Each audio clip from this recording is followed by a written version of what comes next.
मराठी, ते धडक ते धडक. सांगता येईना आणि सहनही होईना शौचावाटे रक्तस्राव, वेदना, वारंवार शौचास होणे हा मूळव्याध तर नाही ना? मिळवा कायमचा आराम, तोही एका दिवसात, वेदनारहित विना टाका. मूळव्याधीवर औषधोपचाराबरोबर लेझर व इंजेक्शनची खास सुविधा देणारे विट्यातील पहिलेच हॉस्पिटल डॉक्टर बंडगर यांचे मूळव्याध स्पेशालिटी हॉस्पिटल, अनुराज हॉस्पिटल शेजारी, एसटी स्टँडच्या बाजूला, खानापूर रोड, विटा. मिरज तालुक्यातील टाकळी येथे संतप्त महिलांनी ग्रामपंचायतीवर धडक मोर्चा काढलाय. टाकळी परिसरात अपुऱ्या पाणी पुरवठ्यामुळे ग्रामस्थ प्रचंड संतप्त झालेत. यावेळी संतप्त महिलांनी ग्रामपंचायतीवर घागर मोर्चा काढत अधिकाऱ्यांना चांगलेच धारेवर धरलंय.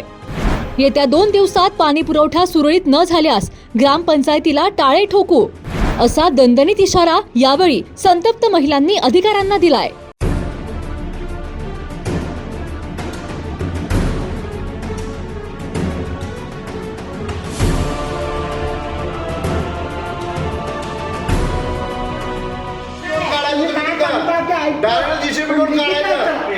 नोटीस द्या आणि नोटीस कशासाठी सांगा मला. कोण करणार? तुम्ही सही करणार आहे का मॅडम त्याला नोटीसवर? नोटीस करा ना. काय तुमच्या सहीवर द्या तुमच्या नोटीस. मिरज तालुक्यातील टाकळी परिसरात अपुऱ्या पाणी पुरवठ्यामुळे ग्रामस्थ अक्षरशः हैराण झाले आहेत.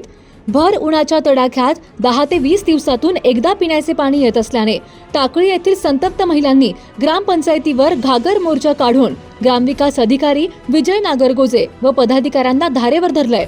तर महापालिकेपेक्षाही जादा पाणीपट्टी घेऊनही केवळ 15 ते 20 दिवसातून एकदा पाणी ग्रामस्थांना मिळते, तेही सुरळीत नसल्याने टाकळीतील संतप्त महिलांनी टाकळी ग्रामपंचायतीवर धडक मोर्चा काढत ग्रामविकास अधिकारी विजय नागरगोजे यांना घेराव घालून जाब विचारला.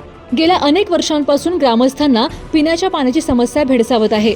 मात्र ग्रामपंचायतीकडून पाण्याची समस्या सोडवण्यासाठी कोणतीही ठोस उपाययोजना करण्यात येत नसल्याने त्याचा त्रास ग्रामस्थांना सहन करावा लागत असल्याचा आरोप होत आहे. अनेक वेळा पाणी प्रश्नावर टाकळी आणि सुभाषनगर येथील ग्रामस्थांनी आंदोलने केली, मात्र पाणी प्रश्न सुटला नाही. तर येत्या 2 दिवसात पाणी पुरवठा सुरळीत न झाल्यास ग्रामपंचायतीला टाळे ठोकण्याचा इशारा यावेळी महिलांनी दिला आहे. गावाला 15 दिवसाला एकदा पाणी येत आहे. आता 21 दिवस झालं पाणी आलेलं नाही. बायका काय करावं? ग्रामपंच काय झोपण्यात काय केलं एवढंच सांगा नाही. वरनं पैसे आल्यानं काय केला? टाकी बांधलं नाही, ते केलं नाही, लिकेज झालं एवढं. आज लाईट नाही, ते सगळं दाखवा की लिकेज कुठं झालं, लाईट कुठं गेलं. पाणी वेळेवर आलं मग पाणीपट्टी भरणार. त्याशिवाय घरपट्टी नाही, पाणीपट्टी नाही, काय वाटेल ते करा. पाणी येत नाही. ग्रामपंचायतीने काय करायला काय कळणं झाले. आता गेले किती वर्ष झालं पाणी आलं नाही गावात.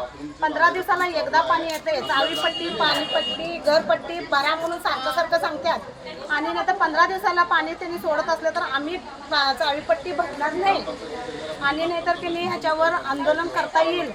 जिओ मराठी, ते धडक